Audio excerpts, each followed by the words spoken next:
आपलं नाणं खणखणीत आहे। त्यामुळे बारामतीकरांनाही आपल्याबाबत विश्वास वाटतो।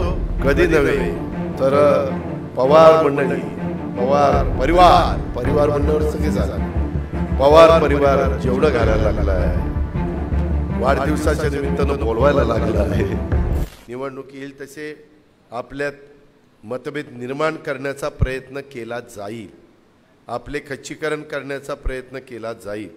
पण इथं उपस्थित प्रत्येक कार्यकर्त्याला मला सांगायचं आहे की काही झालं तरी आपण खचून जायचं नाही। अत्यंत आत्मविश्वासाने आपल्याला या निवडणुकीला सामोरं जायचं आहे। आपलं नाणं खणखणीत आहे। त्यामुळे बारामतीकरांनाही आपल्याबाबत विश्वास वाटतो। त्यामुळे चुकीच्या प्रचाराला कुणाच्या बळी पडण्याचं काही कारण नाही, हेही आपण सगळ्यांनी ध्यानामध्ये घेतलं पाहिजे। मुद्दाम तुम्हाला डिवचण्याचा काही जण प्रयत्न करतील, तुम्ही काहीतरी असं वक्तव्य करावं की जेणेकरून इतरांना त्याची सहानुभूती मिळू शकेल, असाही प्रयत्न होण्याची शक्यता नाकारता येत नाही। निवडणुकीमध्ये ज्यावेळेस उमेदवार उतरतात ते सर्व ताकदीनिशी उतरतात, सर्व प्रकारे उतरतात। आता तुम्ही बघताय की अलीकडं 67 पासून 91 पर्यंत साहेबांनी प्रतिनिधित्व केलं। कधी बारामतीमध्ये अशा सवयी लावलेल्या नव्हत्या। मी बारामती करता खूप काही केलं आहे, पदरचे पैसे घातलेले आहेत, सगळं काही केलं आहे, परंतु कारखान्याच्या निवडणुका वेगळ्या प्रकारे झाल्या असतील, ग्रामपंचायतीचा, जिल्हा परिषदेच्या किंवा आपल्या नगरपालिकेच्या वेगळ्या प्रकारे होतात। रात्री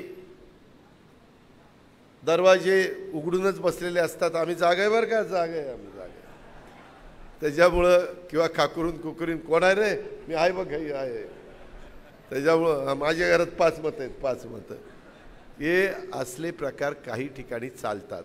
आपण एकमेकाबद्दल लपवालपवी करण्यात काही अर्थ नाही, पण लोकसभा विधानसभेला असं कधी झालं नाही।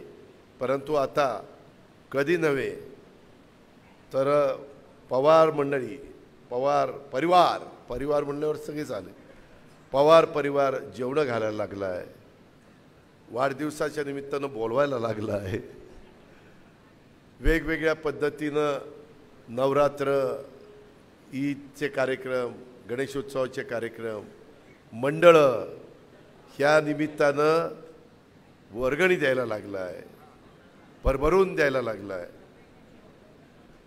असले सगळे प्रकार चाललेले आहेत, ते बारामतीकरांना जरा नवखे आहेत। कुठं साड्या वाटपाचा कार्यक्रम चालला आहे, हा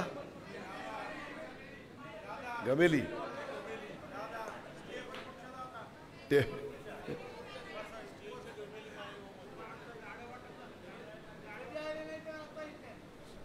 विलासराव, आपल्याला शेवटी प्रत्येकाला उभं राहण्याचा, मत मागण्याचा अधिकार आहे। आपण आपल्या पद्धतीनं जाऊ, आपण कुणावर बोलायचं नाही, परंतु हे बारामतीकरांना नवीन आहे।